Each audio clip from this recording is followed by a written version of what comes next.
हमारे जो इस पार्टी के जो शीर्ष नेतृत्व के लोग आए थे, उन्होंने हमसे पूछा कि इस इलाके के सबसे बड़े मुद्दे क्या हैं। तो मैंने बोला कि चलिए सर आपको दिखाई देते हैं, और इन्होंने भी उसमें काफी ये दिखाया कि भाई चलिए देखिए समस्या को, उसको महसूस करें। और आज ये बेलवा घाट कितनी बार से उद्घाटन इसका हो रहा है, वर्षों से बन रहा है, लग रहा है इसे पता नहीं हम लोग कौन से जो है बॉर्डर के इलाके में काम कर रहे हैं या कहाँ समस्या आ रहा है। 20 साल हो गए ये पुल जो है केवल उद्घाटन होता है, बेलवा घाट बनाया नहीं जा सकता। रघुनाथ झा जी यहाँ सांसद थे, उन्होंने 4 पिलर बहुत पहले गड़ाया था, और आज तक जो है ये सबसे मुख्य सड़क है। अभी हम लोग ढाका में थे और ढाका से शिवहर जा रहे हैं, शिवहर जाने का ये मुख्य सड़क है। और अभी हम लोग ऊपर चलेंगे तो गाड़ियाँ हिलती हैं वो, और पूरा धूल, पूरा मोटरसाइकिल वाला गिर जाना, बारिश अगर हो जाए तो इसके हालात इतने बदतर हो जाते हैं। और ये मुख्य सड़क है।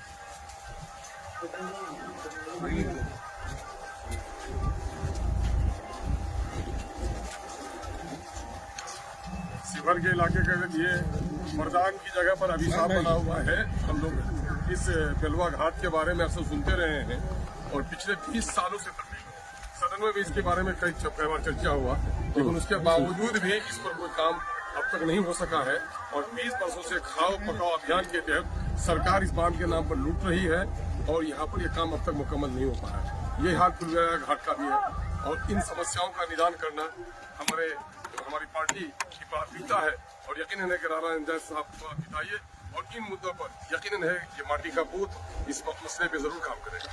हम आपसे अपील करते हैं कि अगर इस इलाके के इन मुद्दों का अगर हल आप चाहते हैं, यकीनन है कि उन मुद्दों के लड़ाई के लिए आप उन्हें वोट दीजिए जो इन मुद्दों के बारे में जिनको जानकारी है। मैं समझता हूँ, दावे के साथ मैं कह सकता हूँ, राणा रंजीत के अलावा दूसरे जो प्रत्याशी हैं, न उनको इसकी फिक्र है न उसको जानकारी है। जिनको जानकारी ही नहीं तो फिक्र भी नहीं होगी, और जिनको फिक्र नहीं है वो आपके समस्याओं का निदान भी नहीं कर सकते।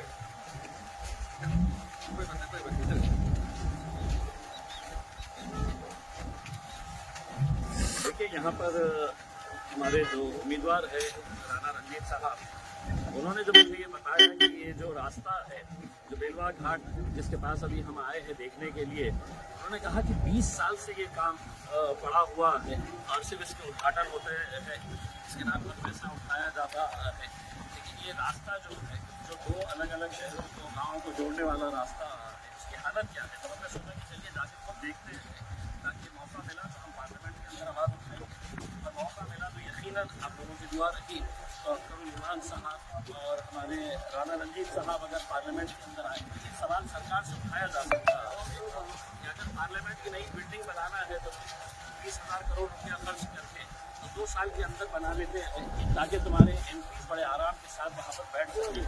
लेकिन यहाँ पर गरीब लोग जो इस रास्ते का इस्तेमाल कर रहे हैं, उनके रास्ते की फिक्र आपको 20 साल से नहीं हुई है, जहाँ पे सिर्फ उद्घाटन के ऊपर उद्घाटन किए जा रहे हैं। ऐसी कौन सी ऐसी रॉकेट साइंस है ये, हम खुद ज़मीन के ऊपर आकर देखना चाह रहे हैं, और हमारे साथ यहाँ पर बिहार की आवाम भी है, वो खुद देख रही है कि ऐसा क्या है इसके अंदर रॉकेट साइंस की जिसकी वजह से ये काम मुकम्मल नहीं हो पा रहा है। इसका जवाब यही है कि इलेक्शन में आओ, वादे करो, बड़े बड़े वादे करो, और फिर गायब हो जाओ, फिर 5 साल के बाद आओ, फिर नए वादे करो, और फिर गायब हो जाओ।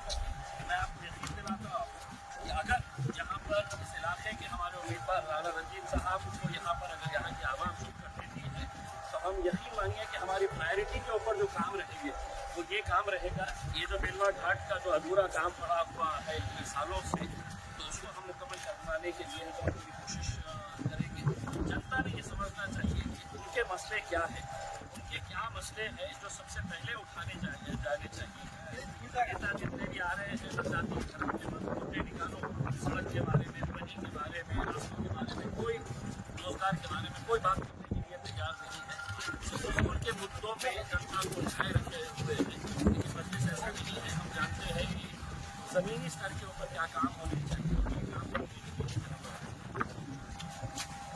जैसा कि जानते हैं आप, जल संसाधन विभाग का 32,000 करोड़ का बजट, संजय झा कभी भाजपा में डुबकी लगाते हैं, कभी नीतीश कुमार की चमचागिरी करते हैं। जल संसाधन मंत्री थे। मिथिला हाट से कुछ होने वाला नहीं है। यहाँ के 20 साल की समस्या जो है ये घाट का, यहाँ के लोगों की परेशानी है। नेपाल बगल में पानी का पूरा इलाका डूब जाता है। तो संजय झा जी चमचागिरी करके तो राज्यसभा आप चले गए, लेकिन इस इलाके को मिथिला हाट नहीं चाहिए, इस इलाके को बाढ़ की समस्या चाहिए।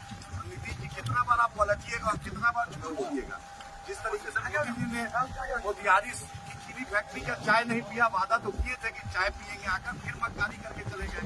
संजय झा जी और नीतीश कुमार निवेदन ठाकुर बताएं, स्पीकर है, मंत्री है, मुख्यमंत्री है, मेरी इस इलाके की समस्या कब हल होगी।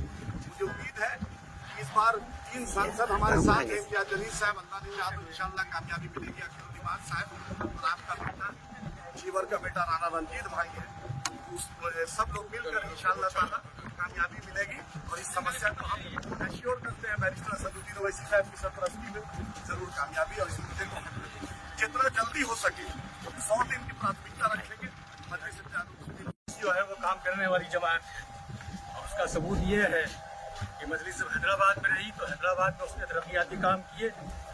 जब औरंगाबाद में मजलिस गई, इम्तियाज जलील साहब ने बड़े बड़े तरक्याती काम कराए और जब सीमांचल में मजलिस आई तो मैं उसका एक मिसाल पेश करूंगा कि सीमांचल की नदी में जब बैरिस्टर असदुद्दीन ओवैसी साहब नदी में उतरे उतने भर पानी में, तो आज सीमांचल के अंदर 200 करोड़ रुपये का पुल पास हुआ है।